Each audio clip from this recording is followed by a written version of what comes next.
Bonjour à vous, très content de vous retrouver et ça fait particulièrement plaisir parce que c'est le début en fait d'une nouvelle série de vidéos.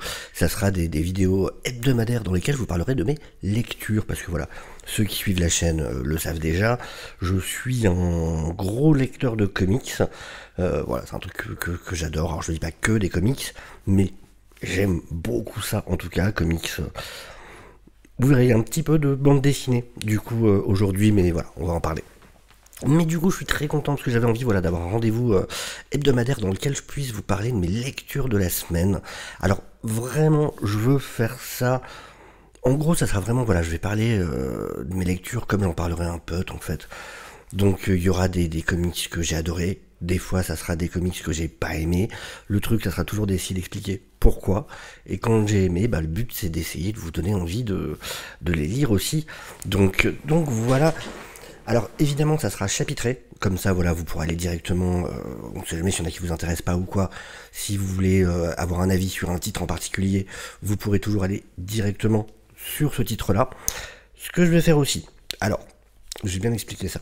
Dans la description, pour chacun des livres, je mettrai un lien Amazon. D'une, c'est un lien sponsorisé, ce qui veut dire que ça ne vous coûte rien à vous au cas où vous allez dessus, mais que du coup, moi, ça fait que je touche un tout petit pourcentage sur l'achat. Maintenant, je veux que ce soit très clair. Je l'aimais parce que je sais qu'il y a des gens qui de toute façon se servent d'Amazon parce qu'ils n'ont pas de librairie près de chez eux, parce qu'ils ont Prime, que c'est pratique pour eux, que ça arrive vite, machin. Maintenant, c'est pas à moi de dire à qui que ce soit quoi faire de son argent, bien évidemment. Mais perso, je préfère un milliard de fois, si vous en avez l'occasion, que vous alliez en librairie. Si c'est pour acheter des comics ou des bandes dessinées. Je préfère vraiment faire fonctionner les librairies, voilà, les petites librairies indépendantes, les librairies du coin, et même si vous commandez, comment dire, par internet, il y a des librairies qui le font.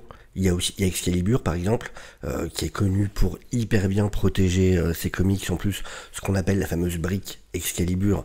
Donc voilà, je mets le lien Amazon parce que je sais qu'il y a des gens qui passent par Amazon en tant qu'à faire. Si vous avez envie de soutenir la chaîne, ça peut être un moyen de le faire. Maintenant, voilà, honnêtement, je préfère 1000 fois si vous utilisez un autre moyen voilà, d'avoir un des comics dont je parlerai. On commence tout de suite, fini le blabla d'intro. Du coup, cette semaine, alors j'ai lu pas mal de choses. Alors voilà, je vous ferai pas forcément tout ce que j'ai lu. Je resterai dans les trucs particulièrement que je trouve intéressants, que ce soit en positif ou en négatif. On commence avec Frontières. J'ai lu 2 labels 619 cette semaine. Le prochain sera aussi du label 619. Ça fait un moment. En fait, j'ai acheté pas mal de labels 619 que j'avais dans ma palle. Dans ma pile à lire, pour ceux qui connaîtraient pas le terme, que j'avais dans ma palle. Et j'avais lu que Frank Lee pour l'instant, sachant que j'en ai quand même pas mal j'en ai plus d'une dizaine des labels 619. Donc je sais que j'ai l'intégrale Mutafukaz, j'ai les 4 Midnight Tales, j'ai Midnight Order, j'ai OKA, et je sais que j'en ai encore d'autres, j'ai plus tout en tête. Mais donc, enfin, je m'y suis mis. Frontières, ouvrage de science-fiction par Guillaume Singelin. Déjà, un truc qu'il faut dire à chaque fois, ce sont toujours des beaux objets que sort Label 619. Vraiment, ce que je disais sur Twitter il n'y a pas longtemps, Label 619, pour l'instant, de ce que j'en ai lu, alors ce qui est déjà sûr, c'est qu'ils réussissent tout le temps le combo bel objet, prix raisonnable, et les 2 que j'ai lus, j'ai adoré. Je vous le dis direct, j'ai beaucoup aimé mes 2 lectures, Label 619. Alors, Frontières de Guillaume Singelin, donc qui écrit et qui dessine. Qu'est-ce que ça raconte? Je vous lis le résumé. Quand la Terre suffoque de par l'exploitation de ses dernières ressources, l'humanité se tourne vers un nouveau territoire, l'espace, au-delà des planètes du système solaire, la frontière. Dans cette nouvelle ruée vers l'or, 3 destinées s'entremêlent. Jisoo, une scientifique passionnée par l'inconnu, Kamina, mercenaire fougueuse et enjouée, et Alex, un mineur qui n'a jamais connu la Terre. Ce récit d'aventure narre le parcours tumultueux de ce trio, mais aussi de leur quotidien, celui de vivre dans un nouveau monde. Il pose la question d'une nouvelle humanité, complètement déconnectée de son berceau, la Terre, pour se tourner uniquement vers les étoiles. Franchement, alors je l'ai pris parce que vraiment j'en avais entendu énormément de bien. Et vous voyez, alors, c'est des personnages un peu chibi comme on dit, je crois. C'est des petits personnages comme ça, un peu tout mignons. Ce qui est pas mon truc à la base. Honnêtement, ce qui est pas mon truc au départ. Et ça marche de ouf. Ça marche de ouf. Parce qu'en plus, je trouve que ça appuie la violence de ce monde. Alors, c'est un ouvrage, déjà je le trouve vraiment, c'est hyper détaillé. C'est absolument magnifique. Voilà, je vous montre un peu le style. C'est vraiment superbe, je trouve. Ça traite, voilà, de thématiques, somme toute, classiques, clairement. Voilà, par rapport à l'écologie, par rapport aux corporations. C'est le genre de thématique qu'on retrouve dans Alien, et on sent bien, d'ailleurs il y a un petit easter egg par rapport à Alien, à un moment où je vous dis pas à vous de le trouver, si vous décidez de le lire, mais ça marche de ouf. Le truc, l'histoire en soi-même n'est pas incroyablement originale, mais on s'en fout. Le truc, c'est que ça fonctionne parce que les personnages, on s'y attache pour de vrai. Les premières pages, on se demande un peu ce qui se passe, on se demande un peu où ça va aller. Voilà, il faut se laisser porter. Et effectivement, les destins de ces trois personnages, qui tous les trois vont perdre quelque chose, tous les trois auront des histoires de concessions faites, et les chemins vont se croiser petit à petit. Un événement perturbateur va obliger deux des personnages à s'enfuir. Je vous dis pas quoi. Et ils vont rencontrer le troisième personnage. Et c'est génial. Vraiment, enfin, on voyage. Je me suis vraiment laissé porter par le récit, quoi. Et encore une fois, vraiment, on s'attache énormément à ces personnages. Et c'est ça, pour moi, qui fait une histoire qui fonctionne. Quel que soit le scope de l'histoire, quel que soit le degré des enjeux, le plus important, pour moi, sera toujours qu'on s'inquiète pour les personnages, qu'on s'attache aux personnages, qu'on soit content quand ils arrivent à sortir d'une épreuve. Et ici, c'est totalement le cas.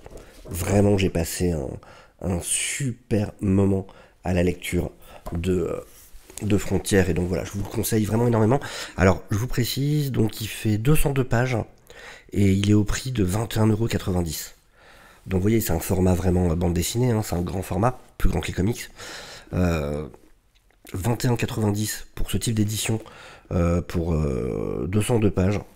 Franchement, la Belle 619, je dis chapeau, c'est vraiment un très beau boulot.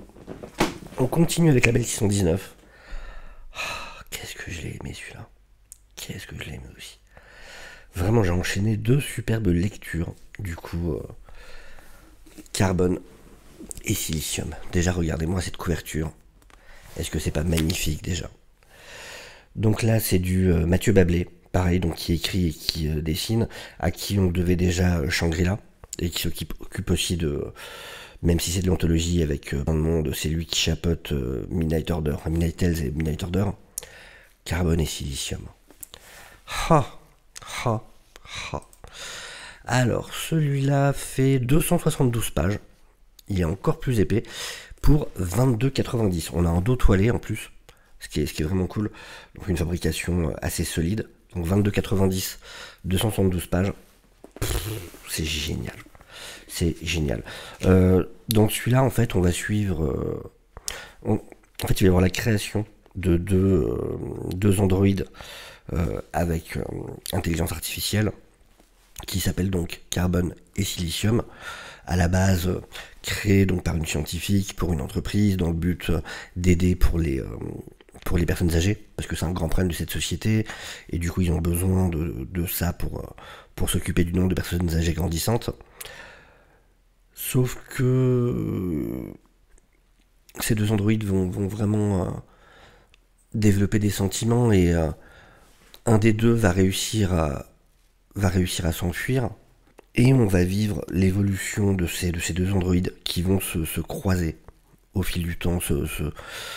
Ils vont enfin pas régulièrement, mais ils vont plusieurs fois se retrouver. C'est un peu une espèce de tradition entre eux de toujours se retrouver. Et vous voyez, on a toujours, voilà, là c'est en 7, et on va suivre comme ça à travers, je sais plus exactement, mais c'est quasiment 200 ans, un truc comme ça. Vous voyez, en 9. Les dessins sont splendides aussi. Vraiment, c'est très très beau. Ça va traiter de l'homme, de ce qu'est l'homme, mais sans jamais être manichéen. Il y a toujours une espèce de tristesse et en même temps d'espoir. Et ces deux personnages, pareil, sont hyper attachants. Vraiment. C'est très intelligemment écrit. Il y a des questions sur l'identité, il y a des questions sur la vie en société, sur ce qui est être un individu contre ce qui est être un groupe, le vivre ensemble. C'est waouh, waouh, waouh. Vraiment, j'ai surkiffé cette lecture. Je l'ai vraiment surkiffé. Je me le suis enchaîné dans une après-midi. Il fallait que, enfin vraiment, j'y étais d'une traite. C'est vraiment dingue. Je trouve ça génial. Vraiment, pour l'instant, la Belle 619, pour moi, c'est un sans faute. Voilà, vous voyez, en 107, et on va avancer comme ça dans les années où, voilà, ils ont cette habitude à chaque fois de se retrouver, et l'un des deux va raconter ses aventures à l'autre, l'autre qui ne veut pas partir de Hong Kong parce qu'ils sont attachés. Enfin, regardez-moi ça, quoi. Franchement. Et ça, les deux que je viens de vous montrer, franchement, si vous avez un cadeau à faire, des beaux objets comme cela, voilà, ça vous coûte un peu plus de 20 balles. C'est un super cadeau à faire. C'est vraiment un super. Déjà, c'est un cadeau à vous faire à vous-même. C'est un cadeau que je me suis fait.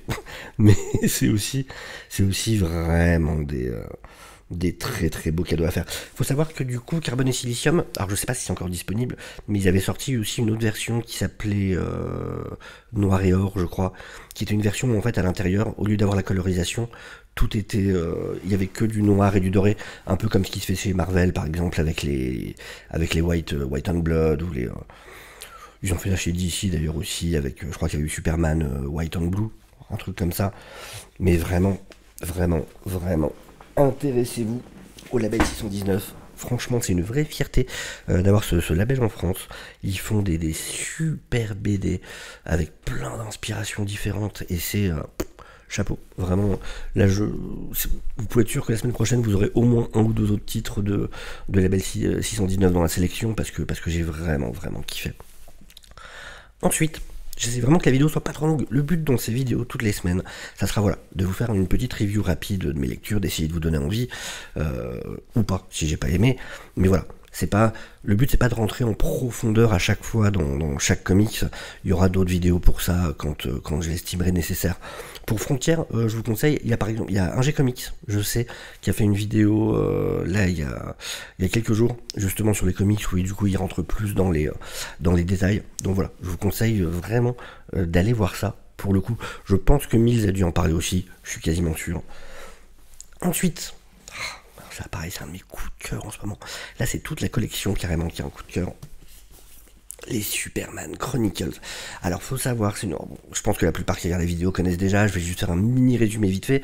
Mais en gros, c'est l'équivalent des intégrales par Urban, donc sur DC Comics. Urban qui est l'éditeur en France. Et c'est des intégrales en fait. Alors pour les Superman, ça commence avec Batman. Pour les Batman et Superman, ça commence à l'année 87. Ils ont sorti aussi un DSA qui commence à l'année 99. Et il y a les Flash qui arrivent très bientôt. C'est génial. C'est génial. Même pour un nouveau lecteur, c'est des portes d'entrée fabuleuses dans l'univers de DC. Parce que du coup, vous avez donc l'intégrale des aventures. Donc pour Batman, par exemple, à chaque fois, il y en a un avec tous les Batman d'une année et l'autre avec tous les détectives comics. Je parle des sorties VO. Superman, on a les 3 titres principaux qui sortaient donc à partir de 87, c'est-à-dire John Byrne je sais même plus le titre, c'est avec Man of Steel. On a les Action Comics aussi par John Byrne, où là c'est des numéros team-up avec Superman qui fait équipe avec d'autres personnages, et on a les Adventures of Superman par Marv Wolfman. Donc que des légendes directes. Pourquoi 87 pour Superman? Parce que c'est l'année de la réinvention de Superman. C'est l'après-crise, c'est un moment où les héros ont été réinventés. Plein de choses que vous connaissez de la mythologie moderne de Superman viennent de là. Si vous voulez en savoir plus sur Superman, si vous voulez connaître tout le lore de Superman, découvrir tous les personnages comme Cat Grant, comme Bibbo, mieux connaître Lois Lane, mieux connaître Jimmy Olsen, il faut savoir que le Lex Luthor tel qu'on le connaît aujourd'hui, ça vient de là. Le Lex Luthor, homme d'affaires, qui fait ses plans en douce et tout ça, ça vient de là-dedans. Ça vient de là-dedans. C'est extraordinaire. Je suis un fan, en plus, de plus en plus. C'est marrant, on en parlait cet après-midi, justement, sur Twitter.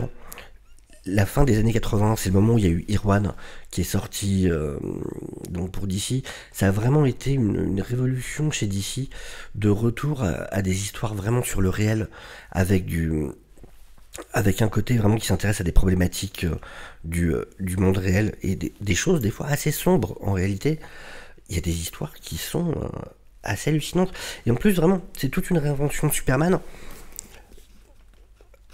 On est passé d'un Superman tout puissant, les dessins sont magnifiques, vraiment.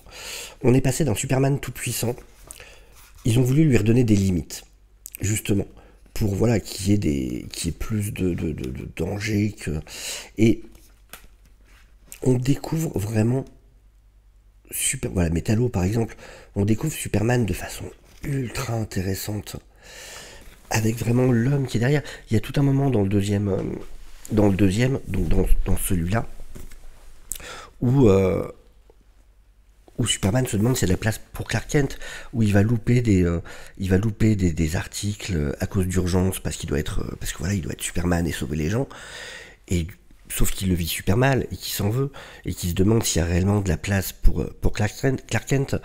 Il y a aussi le fait de est-ce que j'ai de la place pour être avec quelqu'un, même s'il est attiré par Lois et par Cat Grant.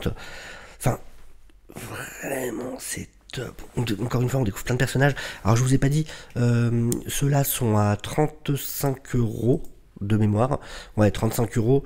Le volume 1, donc 87 volume 1, fait 496 pages. Et le volume 2 fait 376 pages. Donc voilà, c'est des bons volumes. Franchement, vous en avez pour quelques jours à chaque fois à lire ça. Et ce qui est génial en plus avec les Superman Chronicles, c'est qu'il y a tout un travail d'édition. Ça veut dire que vous allez retrouver des textes, soit par l'équipe d'Urban, soit par ils remettent des textes de l'époque qui étaient présents dans les issues.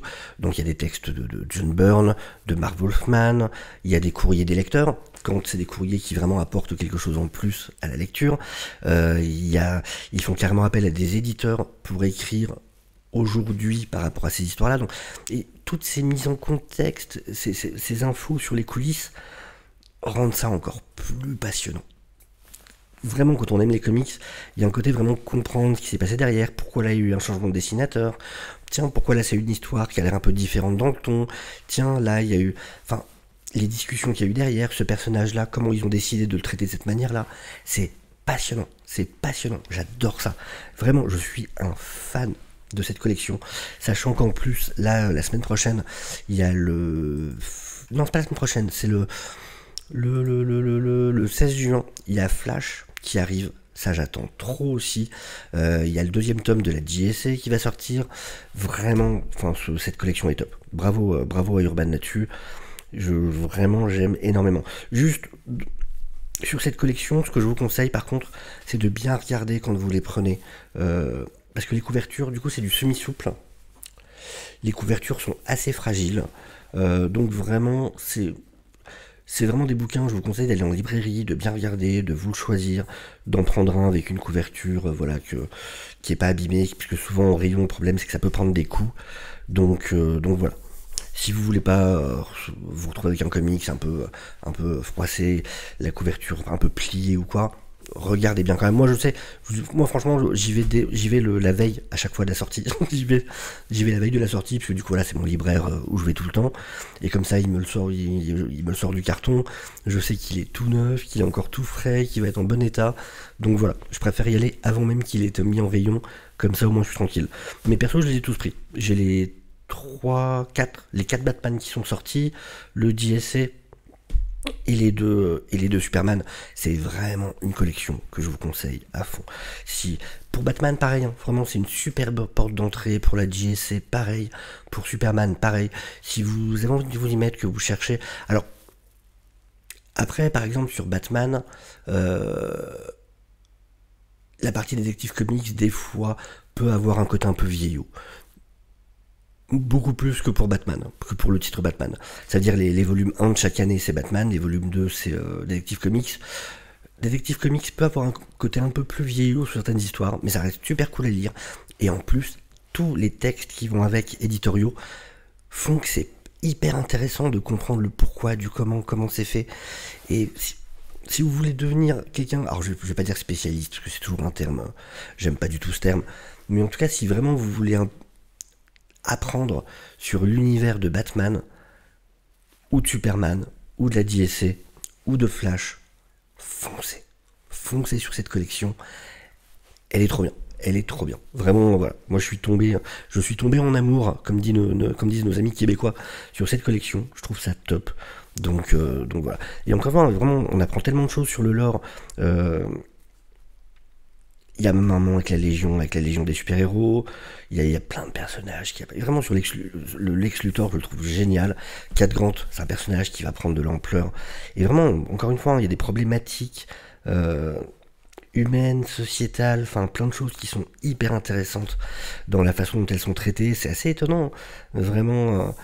Et de plus en plus, hein, je me dis que limite, je prends plus de plaisir à lire des comics de cette époque que, alors ça va faire très vieux con, hein, mais que pas mal de comics d'aujourd'hui, même s'il y a encore des choses que j'aime énormément, hein, attention, mais il y a vraiment une richesse dans les comics de cette époque que je trouve extraordinaire, et une profondeur, et une manière de traiter les choses, en plus avec la plupart du temps vraiment, comment dire, une intelligence dans la manière de présenter les différentes problématiques. Ça va être moins marqué que d'un côté, que ça peut l'être des fois actuellement. Il y a vraiment un côté, voilà, de voir les problèmes au sens large, et je trouve ça très, très intéressant pour le coup. Enfin voilà, du coup, c'est tout pour aujourd'hui. Ah, une question que je me pose, n'hésitez pas à me dire, est-ce que ça vous intéresse que je parle aussi des sorties VO, parce que du coup je lis pas mal aussi de VO, beaucoup de DC, aussi un peu de Marvel, aussi de l'indé. Est-ce que ça vous intéresse que dans ces vidéos là, toutes les semaines, j'en profite en fin de vidéo pour vous parler un peu aussi vite fait des titres VO qui sont sortis la semaine précédente. Voilà, dites-moi si ça vous intéresse, dans ce cas je le ferai, sinon je me concentrerai sur la VF. Mais voilà, en tout cas c'est un plaisir, voilà, pour cette première édition du coup. Alors j'ai même pas encore de nom pour cette vidéo, donc pour l'instant ça va s'appeler Mes Lectures. Pareil, si vous avez une idée de nom pour des vidéos hebdomadaires sur Mes Lectures, n'hésitez pas, parce que du coup, voilà, vu mon talent pour trouver des noms de vidéos, pour l'instant, je vais de manière très intelligente appeler ça Mes Lectures. À l'aide. Aidez-moi à trouver un nom, s'il vous plaît. Voilà, écoutez, en tout cas, passez une excellente journée. N'hésitez pas bien évidemment à liker la vidéo, n'hésitez pas à la partager, n'hésitez pas à vous abonner. Voilà, je peux peut-être répéter. Mais en tout cas, passez une excellente semaine, je vous dis à très bientôt. Ciao, ciao.